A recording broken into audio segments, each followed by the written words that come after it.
পৃথিৱীত সকলোতকৈ অসহায় তেওঁ, যিজনে নিজৰ দুখ কষ্ট খং অভিমান কেতিয়াও আপোন মানুহবোৰক বুজাব নোৱাৰে। যিজনে কন্দুৱাই তেওঁ এদিন কান্দিবলগীয়া হয়। এইটো অভিশাপ নহয়, নিয়তিৰ বিচাৰ। কোনোবাই যেতিয়া সম্পৰ্ক ভাঙি দিব বিচাৰে তেতিয়া হাজাৰ হাজাৰ ভুল ধৰে, অথচ সম্পৰ্ক বজাই ৰাখিবলৈ এটাও উপায় নিবিচাৰে। সেইজন পুৰুষ সঁচাকৈয়ে সুন্দৰ, যিজনে খঙৰ মাজতো এজনী নাৰীৰ লগত কথা কোৱাৰ ভদ্ৰতা পাহৰি নাযায়।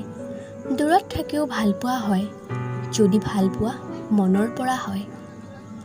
সুখত থাকিলে শত্ৰু আপোন হৈ যায় আৰু দুখত থাকিলে আপোন মানুহবোৰো পৰ হৈ যায়। ভাবিলে আচৰিত লাগে, যিসকলে টাইম পাছ কৰে তেওঁলোকেই সঁচা ভালপোৱা পায় আৰু যিসকলে সঁচা প্ৰেম কৰে তেওঁলোকে কেৱল কষ্ট পায়। সঁচা ভালপোৱাটো সেইটোৱেই যাৰ মাজত কোনো স্বাৰ্থ নাই। কষ্ট হয় তেতিয়া যেতিয়া আমি কাৰোবাক অন্ধৰ দৰে বিশ্বাস কৰোঁ আৰু তেওঁ প্ৰমাণ কৰি দিয়ে আমি সঁচাকৈয়ে অন্ধ। তোমাক ধৰি ৰখাৰ ক্ষমতা হয়তো মোৰ নাই, কিন্তু তোমাক গোটেই জীৱন প্ৰেম কৰাৰ ক্ষমতা মোৰ আছে। যেতিয়া মানুহ এৰি যোৱাৰ কোনো নিৰ্দিষ্ট কাৰণ বিচাৰি নাপায় তেতিয়া তেওঁ মিছা অপবাদ দি আঁতৰি যায়। এজন এজনকৈ সকলোৱে বিদায় লয়, কোনোবাই মনৰ পৰা আৰু কোনোবাই এই পৃথিৱীৰ পৰা।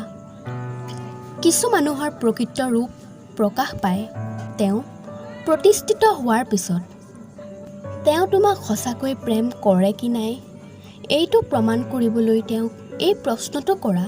তোমালোকৰ সম্পৰ্কৰ কথা তেওঁ নিজৰ পৰিয়ালক কেতিয়া জনাব, তেতিয়াই উত্তৰটো পাই যাবা।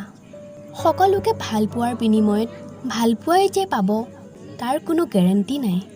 কাৰোবাক ভালপোৱাৰ বিনিময়ত অৱহেলা পোৱা যায়। এই মায়াৰ পৃথিৱীত সকলোৱে অভিনয় কৰে, কোনোবাই চিনেমাত আৰু কোনোবাই বাস্তৱ জীৱনত। ভাল মানুহবোৰক কোনেও ভাল নাপায়, কেৱল ব্যৱহাৰ কৰে। জীৱনৰ বোজাটো কান্ধত লৈ বুজিলোঁ, ইয়াতকৈ স্কুলৰ বেগটো বহুত লঘু আছিল। ভিডিঅ'টো ভাল লাগিলে লাইক কৰিবা, শ্বেয়াৰ কৰিবা নিজৰ বন্ধু বান্ধৱীৰ লগত। ধন্যবাদ।